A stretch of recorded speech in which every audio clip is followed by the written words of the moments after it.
الذين يؤمنون بالغيب. وقلنا إن الغيب هو ما غاب عن الحس، وقلنا إن الحس لا يقتصر على الحواس الخمس الظاهرة، بل هناك حواس أخرى لم تكن معروفة وقد عرفت بعد، وهناك إحساسات لم نستطع إلى الآن أن ندرك أدواتها التي تحس بها.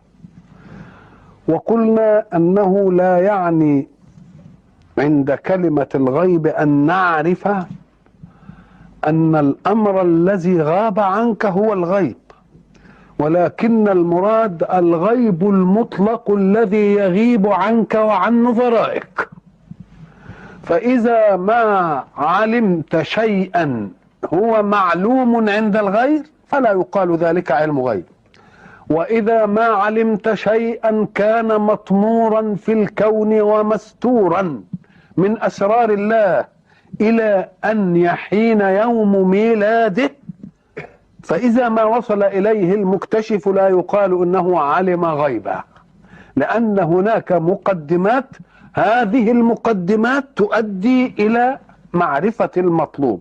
فما دام الشيء بذاته محسن أو بمقدماته التي تدل عليه وهي محسة فلا يعتبر ذلك فلا يعتبر ذلك غيبا. فالذين يقولون هم يتنبؤون بالطقس وبالجو وإلى آخره، هذه مسائل حسابية تحسب فتنتج المطلوب، فالناتج وإن لم يكن معلوما إلا أنه وليد شيء معلوم لا يقال ذلك ذلك غيب. الغيب المراد بالإيمان به هو الغيب الذي لا يكون مصدره إلا من الله، ولذلك قلنا إن الإيمان لا يتعلق بمحس أبدا، وإنما يتعلق الإيمان بشيء غيبي. فلا يقال في أي شيء محسن أنا أؤمن به، أنا أؤمن بأن الشمس ساطعة، أنا أؤمن بأن القمر قد بزغ، أنا أؤمن بأن الدنيا تمطر، أنا أؤمن بأنني جالس هنا في التلفزيون لأسجل. ما يقالش هذا إيمان، لأن ده أمر أمر محس، ولكن الإيمان متعلقه دائما غيب. ولذلك حين أجاب جبريل، أجاب رسول الله صلى الله عليه وسلم في حواره مع جبريل، قال له ما الإيمان؟ قال أن تؤمن بالله وهو غيب، وملائكته مش كده غيب، وكتبه ورسله. واحد يقول لي لا الكتب والرسل مش غيب، الكتب والرسل ما هماش غيب، نقول له لا غيب، لأنك أنت لم تلحظ الكتاب وقد تدلت به يد الله أو هبط من السماء فنزل على الرسول. ده قال لك أنا أوحي إلي ولا شفت أنت وحي ولا أي حاجة، مسألة برضه غيبية. وبرضه لما قالوا الوحي وقال له أنت رسول وما شفتش أنت العملية دي، يبقى إذن وإن كانت الكتب محسنة وإن كان الرسول محسن إلا أن رساليته أو إنزال الكتاب لم يكن أمرا محسن لك أبدا. مفهوم؟ وبعد ذلك قال واليوم الآخر مثلا، كل دي وأن تؤمن بالقدر خيره كل دي المسائل غيبية، مسائل غيبية. هذه المسائل الغيبية ما الذي جعلها تصل إلى مرتبة الإيمان؟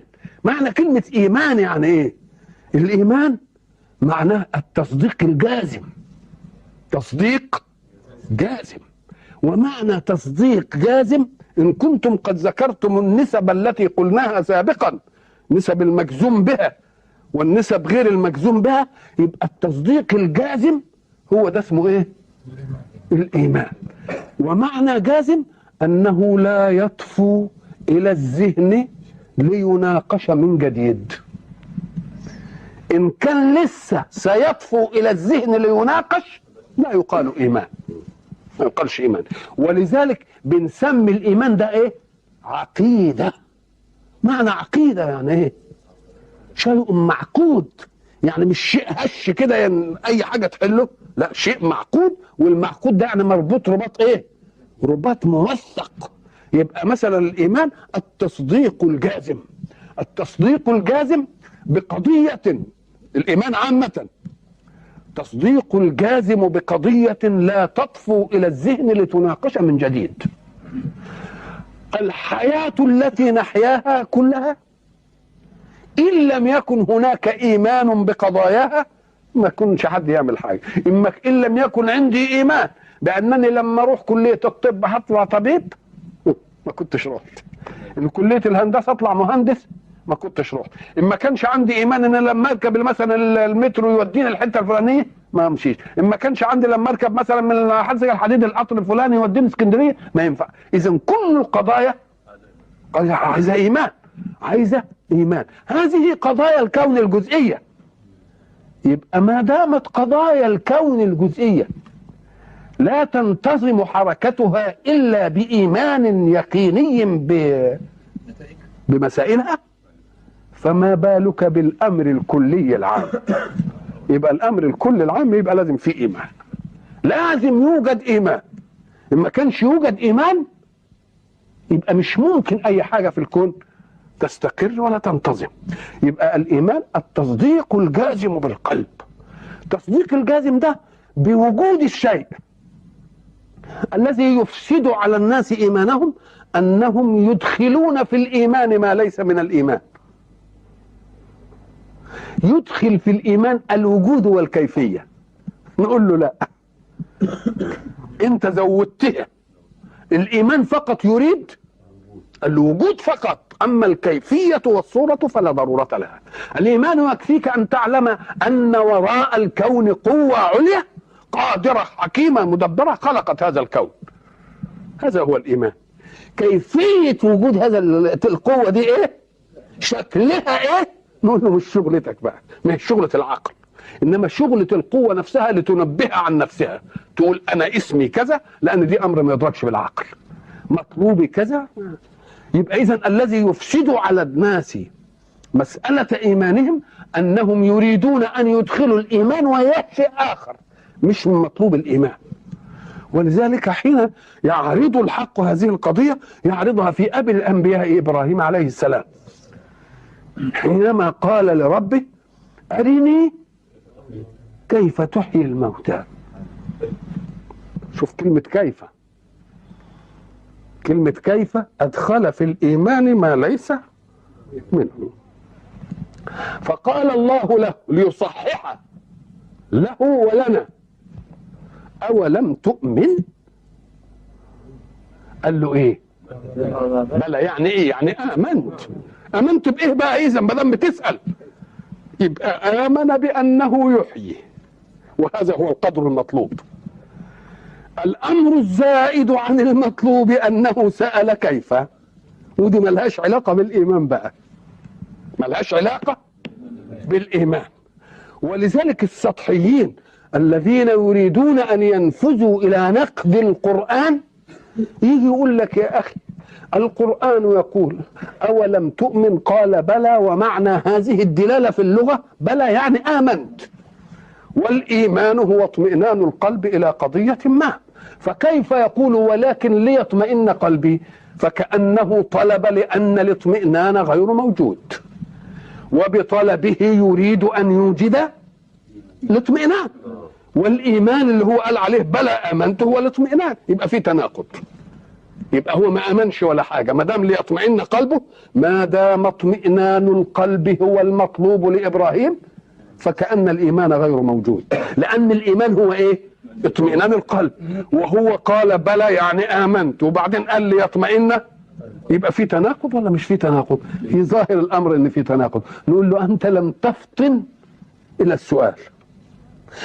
قال هل قال أتحيي الموتى أو لا تحيي؟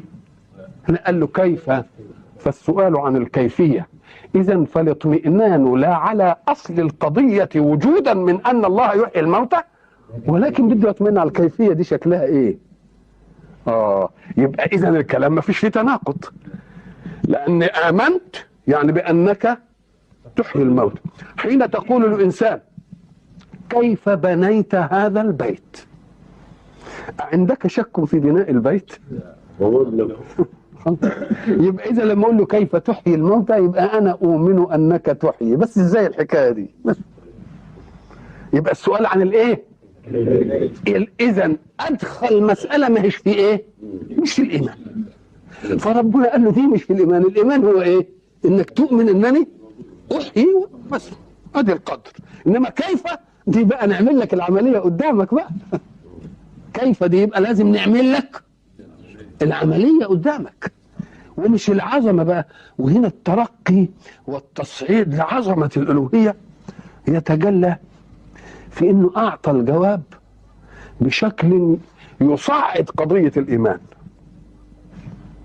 مش يخلي بس قضيه الايمان كده، لا، ده خد المساله دي وادانا جواب يصعد ايه؟ يصعد قضيه الايمان. ازاي؟ قال لك لان الانسان المخلوق يستطيع ان يعدي اثر قدرته الى الضعيف. انا لا استطيع ان احمل شيئا، حجر قدامي مش قادر احمله، ابقى انا عاجز عن حمله. يوم ياتي واحد قوي فيعدي لي اثر قوته، وقوته تفضل عنده مش ما جاتليش، ويشيل الحجر لي، يبقى عمل معي ايه؟ عدى لي اثر قدرته، وظللت انا ضعيف والقدرة عنده. ادي الخلق بالنسبة لبعض، لكن الحق غير كده. يستطيع الحق ان يعدي لك من قدرته، مش ليفعل لك بل ليقول لك افعل فتفعل. ادي العظمة بقى. أيستطيع واحد من الخلق ان يعدي قدرته الى عاجز؟ لا، يعدي اثر قدرته، انما قدرته لا. فربنا عمل كده ويا ابراهيم. شو الترك بقى والتصعيد؟ تصعيد للمعنى. يقول له ايه؟ هات 4 من الطير، انت اللي تجيبهم مش انا، وضمهم اليك كده عشان تعرفهم وتتاكد منهم، وقطعهم انت بايدك، وحط انت على كل جبل منهم جزء، ومش بعدين انا ادعوهم ياتينك سعيا، انت اللي تدعيهم يقولك، انت اللي تدعيهم يقولك، انا عاوز انك تجيبهم انت مش انا بقى. الله. يبقى اذا ادانا في الجواب فايده، وهو تصعيد مناط القدره في انه يعدي قدرته الى افعل. ولذلك شوف واخلق من الطين كهيئه الطير، مش كده؟ فانفخوا فيها باذني انا اللي انفخ وبقى. والا لو ربنا صحها طب ما هي مساله سهله. لا، ادي العظمه بقى في انه عدى من قوتي، يقول له افعل انت، افعل انت مش انا. طب لا ايه هنا لما احييها انا؟ لا، ده ان اردت انك انت تدعيها وتحييها انت اللي تحييها. ادي العظمه. يبقى اذا الايمان لا بد ان ناخذ الايمان على قدر الوجود فقط، اما كيفيه الوجود مش مطلوبه في الايه؟ مطلوبه في الايمان. وما دام هنؤمن بالله وبالملائكه وبالكتب ونؤمن بالقدر وخيره وشره كده، يبقى ده اسمها الحصيله الايه؟ الايمانيه اللي ملأت الايه؟ العقيده. وانا امنت بها وهي غيب، واوصلتها بالجزم الى مرتبه ايه؟ الى مرتبه التصديق، حتى ياتي التصرف السلوكي وله رصيد من يقين ينبوعي في القلب وفي الوجدان، مش مسألة سطحية كده. لازم. ولذلك الإيمان هو الإيه؟ هو الركيزة الأساسية، اللي ينبوع اللي هتصدر عنه الحركة. وما دام الينبوع اللي هتصدر عنه الحركة لازم يكون إيه؟ معقود عقد ما يزحزحش أبدا. الذين يؤمنون إيه؟ بالغيب. بسم الله الرحمن الرحيم. الحمد لله رب العالمين، والصلاة والسلام على أشرف المرسلين سيدنا محمد وعلى آله وصحبه أجمعين. وبعد، فقد انتهينا في اللقاءات السابقة إلى ما خلاصته أن الحق سبحانه وتعالى خلق الإنسان وسخر له ما في الكون وجعله خليفة يعمر الأرض وقدر له في الأرض أقواته التي تتسع له إلى أن تقوم الساعة، وأمده بالعقل المفكر المستنبط وبالجوارح ذات الطاقات الفاعلة في الوجود المنفعل. وقلنا إن الحق سبحانه وتعالى وضع كل الضمانات الأمانية لذلك الإنسان في نفسه وفيما أطمر في الأرض من أقوات. وليست كلمة الإيمان إلا موحية بهذا الاطمئنان، فالذي يؤمن ويتيقن ويعتقد اعتقادا لا يطفو إلى العقل ليناقش من جديد أن له إلها هو ربه الذي خلقه ورزقه، وأن له طلاقة الكمال، وأنه لا إله إلا هو ولا مفزع سواه، وأنه لا مؤثر في الكون إلا هو، اطمأن إلى أنه يعبد إلها يأوي به إلى ركن شديد في كل أحداث الحياة. ولذلك كانت عقيدة لا إله إلا الله هي القمة الإيمانية. ومعنى لا إله إلا الله أي لا معبود، أي لا مطاع إلا الله. وإن الإنسان إذا ما عاش هذا الإيمان بأنه لا إله إلا الله استطاعت كل طاقاته أن تتكاتف ولا تتعاند ولا تتبدد ولا يلتفت يمينا ولا يلتفت يسارا ولا يفزعه شيء في الوجود ما دام لا إله إلا الله. الحق سبحانه وتعالى حين يجعل هذه هي قمة اليقين الإيمانية يريد بذلك أن يطمئننا إلى أن خالقنا لن يسلمنا، لأنه لا يوجد إله آخر يأخذنا منا، لا يوجد إله آخر. إن أراد الإله هذا أن ينصرنا فلن يستطيع أن يخذلنا، لأنه لا إله إلا هو. ولذلك تجد في تثبيت الربوبية في فاتحة الكتاب الحمد لله رب العالمين. رب العالمين أي ربك أيها الإنسان ورب كل العوالم التي تخدمك. فإياك أن تشك لحظة في أن الشمس ستتأبى على خدمتك، ولا أن المطر سيمتنع عنك، ولا أن الهواء لن يهب عليك، ولا أن الأرض تعطيك، لأن هذه كلها عوالم لله وهو ربها فلن تفلت من يده أبدا. فكيف يوجد ذلك الاطمئنان إلى أن من يخدمني لن يتمرد عليه؟ ولماذا لن يتمرد عليه؟ ألقوة ذاتية فيه؟ لا، إنه خدمني قبل أن توجد لي قوة، ولكن لقوة من خلقه وسخره لي. إذن فقول الله الحمد لله رب العالمين ضمان إيماني واطمئناني إلى أن الإنسان يجب أن لا يفزع من أي شيء في الوجود، وأن يطمئن إلى أن كل مسخر له سيظل مسخرا له، ولن يرتفع رأسه عليه، ولن يتمرد شيء عليه أبدا، لأنه مربوب للإله الذي خلق ذلك الإنسان وجعله السيادة على هذه الأكوان. ذلك أول تطمين وأمان للإنسان. وبعد ذلك يأتي الحق سبحانه وتعالى ليشرع لنا أركانا نشأت عن الإيمان. هذه الأركان هي ما قال الله عنها، لأن إيمان القوة أنه لا إله إلا الله. وبعد ذلك نؤمن بأن لله رسلا، وأن لله ملائكة، وأن لله كتبا، وأن لله يوما آخر، وأن لله قضاء وقدرا. كل ذلك إيمانيات تجعل الإنسان يقطع هذه الحياة ويعيش فيها مطمئن إلى رصيد قوي لا يتزلزل أبدا.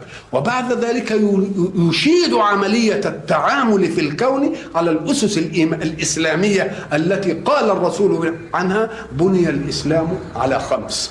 وقلنا إننا لو نظرنا إلى الأركان التي بني عليها الإسلام لوجدناها أنها تربب الإيمان واليقين والاطمئنان للنفس الإنسانية البشرية.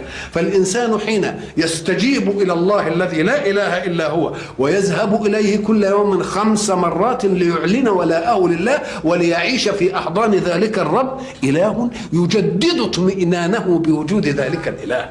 إذن فالصلاة لون من السكن، لون من الاطمئنان، لون من رعايتك لربك الذي خلقك، لا لتنفعه بشيء ولكن ليمدك بأشياء من طاقة القدرة وطاقة الرضا وطاقة اليقين في الكون.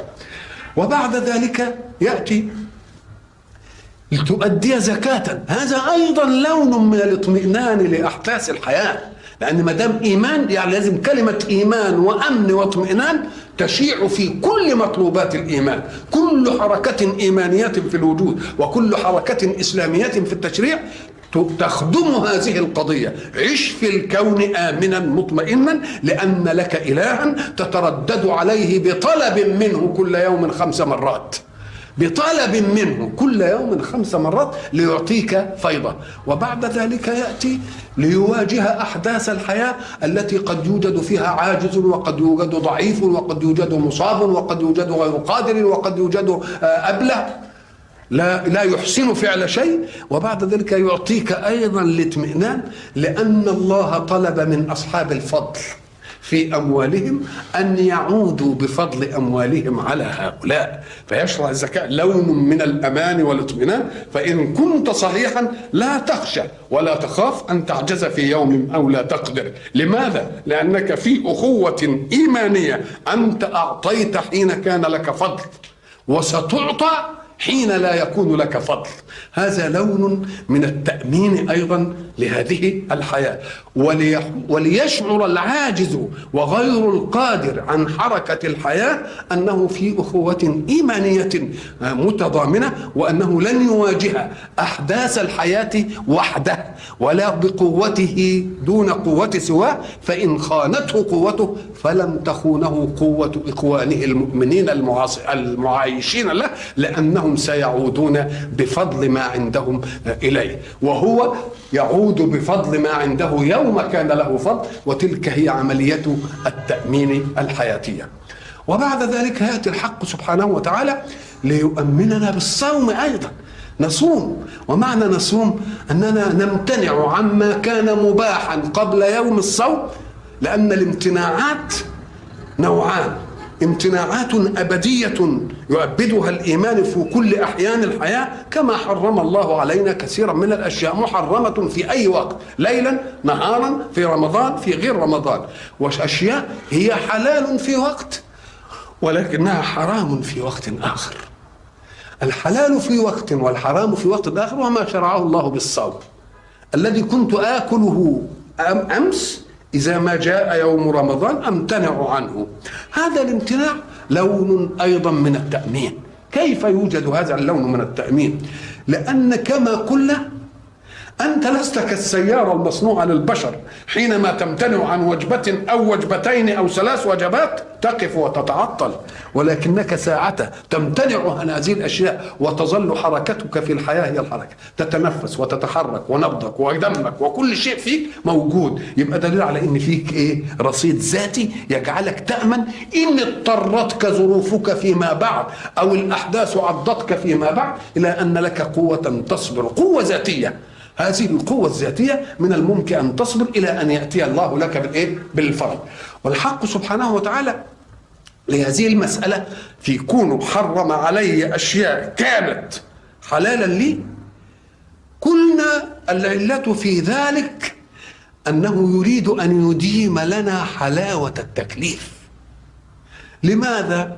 لأن الأشياء التي حرمها الله تحريما قاطعا، تحريما مستوعبا لكل الأزمنة، قلنا أن ذلك قد يؤدي إلى الاعتياد. ومعنى يؤدي إلى الاعتياد يعني لم يعد في بال إنسان أن يأكل خنزير ولا يطرأ على باله، ولا يشرب خمر ولا يطرأ على باله، ولا يلعب ميت، ولا يعمل أي حاجة من دي خالص. ليه؟ لأنها أصبحت بوجود الالتزام الإيماني الإسلامي، أصبحت عادة في الإنسان يصنعها الإنسان بدون تكلف وبدون مشقة. وإلى لقاء آخر إن شاء الله نستكمل فضل الله في الصوم. الحق سبحانه وتعالى يعطينا في آياته بعض النماذج، فيأتي الخلق ليستدركوا على مقولة الله في أشياء. مثلا علم الساعة دي ما حدش بيقدر يتكلم، ودي انتوا سمعتم ناس تنبأوا كتير بأن الساعة هتقوم يوم كذا وفي شهر كذا ومش عارف ايه، وطلع كله ايه؟ كل كده. ولو قدر هؤلاء أو كانوا يؤمنون أو يعلمون بما قال الله لما اجترأوا في أن يقولوا شيء، لأنها ما تنحسبش. لأنها ايه؟ ما تنحسبش أبدا. ليه؟ قال لك لأن الحق سبحانه وتعالى يريد أن يستشعر الناس الساعة التي قد يشكون فيها، وكثير منهم يشك في يوم القيامة ده، فلازم يستشعروها في كل ايه؟ في كل لحظة، عشان لما يستشعروها في كل لحظة يحاولون الاستعداد ايه؟ الاستعداد لها. كما أخفى ساعة الموت. ساعة الموت أخفاها ربنا عن الناس. واحد يموت سنه ثانية، وواحد دقيقة، وواحد ساعة، وواحد يوم، وواحد ليلة، مش كده؟ وواحد أسبوع، وواحد شهر، وواحد سنة، وواحد 50 إلى آخره. محدش يعرف الحكاية دي لأن ملهاش إيه؟ مقدمات. الناس بتفهم إن قد يكون لها مقدمات من مرض، يقول له لا يا أخي كم مريض لأنها إيه؟ وكم صحيح وإيه؟ ومات. قال إزاي إيه مريضكم؟ قال له سلمنا مات. ازاي مريضكم؟ قال له ايه؟ سلمني مات. فلا تحسب السقم كأس الحياة، كأس الممات. فلا تحسب السقم كأس الممات وإن كان سقما شديد الأثر، فرب عليل تراه استفاق ورب سليم تراه احتضر. ولا السن كم بودرت غادة كعاب، يعني لسه بنت صغيرة، وغودرت أمها العجوز. يجوز أن تبطئ المنايا والخلد في الدهر لا يجوز. فربنا خلاها عشان نبقى تملي ايه؟ تملي منتظرينه في أي وقت، ونشوف ناس سلام وكل حاجة، وبعدين تحصل حادثة في الطريق، بيت يتزلزل يقع، بيت ما يتزلزلش ينهدم عليه. قال لا، مسألة ايه دي؟ أم قال لك لتتوقع دائما أنك تلقى الله فيه، لأن من مات قامت قيامته، ما عادش في عمل بقى بعد كده، أكن القيامة بتاعته ايه؟ أكن القيامة بتاعته فيوري. ولذلك قالوا الإبهام في ساعة الموت هو أشد أنواع البيان لساعات الموت، لأن لما أبهمه في وقت إيه؟ أشاعه في كل وقت ولا لا؟ يبقى أشاعه في كل وقت، يبقى ده البيان الإيه؟ البيان الواضح. وينزل الغيث. في بيتنبأوا مرار يقول لك المطر ومش المطر، يوم الله سبحانه وتعالى هم عملوها بإيه؟ بمقاييس الهواء والغيم قد ايه وسرعه الريح قد ايه وتمشي وترتفع ولا ما ترتفعش، لكن ما عرفوش ان في اشياء تحدث في كون الله ما تدخلش في حساب الكمبيوتر بتاعهم. يصح ان في نظام والريح هيمشي كده ومتجه الناحيه الفلانيه ويعلى، لان معنى يعلى ان الماء لما بيتبخر بيعقد سحاب. السحاب ده بيرتفع في الجو والريح بتحمله في اي حته، فإلى أن يصادف منطقة باردة يوم يتكثف إمتى وينزل قطرات؟ لما يصادف حتة باردة. احنا لما جينا نعمل الماء المقطر عملنا ايه؟ مش جبنا موقد وحطينا فيه إناء، عليه إناء وفيه مية وقعدنا نغلي المية لما تتغلي تحصل ايه؟ تطلع بخار. البخار حجمه أكتر يقوم يملى الايه؟ الآنية، يقوم يضطر ايه؟ يطلع. لما يطلع خدوه في أنبوبة ومشوا على الأنبوبة دي مية ساقعة، فلما مشوا عليها مية ساقعة تكثف الثاني فنزل ماء مقطر. هي دي عملية المية تمام. يبقى البخار بيطلع ويرتفع في مين؟ في السماء، وبعد ذلك الريح تحمله وتحمله إلى عالي أو إلى واطي أو إلى مستوي، فإن كانت تحمله إلى منطقة باردة، لأن احنا عارفين إن كل الإنسان ما يعلى في الجو المنطقة تبقى ايه؟ ولذلك قلنا من معجزات الله في خلقه ان انت كل ما تقرب من مصدر الحرارة وهو الشمس الجو يبرد. الله. طب الشمس يبقى هنشوف كل ما تقرب منها انت الجو يبرد، كل ما ترتفع. ولذلك الاماكن المرتفعه بنروحها في الصيف ولا لا؟ الله. يبقى اذا شوف مع ان المفروض ان ما دام ده مصدر الحراره الشمس كان كل ما اقرب منها تبقى حر، لا كل ما ابعد عنها تبقى حر. ان نزلت في الارض كل 30 متر تخس درجه، كل 30 متر تخس ايه؟ تخس درجه. يبقى تزيد درجه. الله.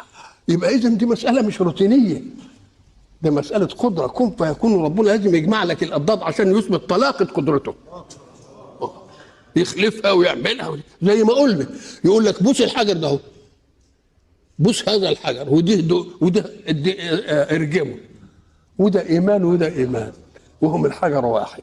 دي ينباس وده ينداس، وده يقبل وده يقنبل. الله. مساله مش عايزه روتين، المساله عايزه اوامر. الاوامر عشان يعرف مدى الالتزام في النفس الانسانيه الايمانيه للرب الذي احيا والرب الذي كلف. وينزل الغيث. تقول لك بقى تيجي بعدين تغلط، تيجي حريقه في اي حته مش معمول حسابها. الحريقه تعمل ايه؟ تروح عامله خلخله في الهواء، بتخلق اكسجين الهواء ايه؟ يجي يغير مسارهم خالص، ولا ينزلش مطر زي ما قال. الله. ولذلك انت تقول لك الجو هيبقى مش عارف ايه، وبعدين تلتفت تلاقيها في بعض الاحيان ايه؟ خولفت ولا ما خولفتش؟ ليه؟ بده يقول لك لا دي حته مقاييسكم ما تجيبهاش. ليه؟ لان في احداث ثانيه ما بتبقاش داخله في حسابكم.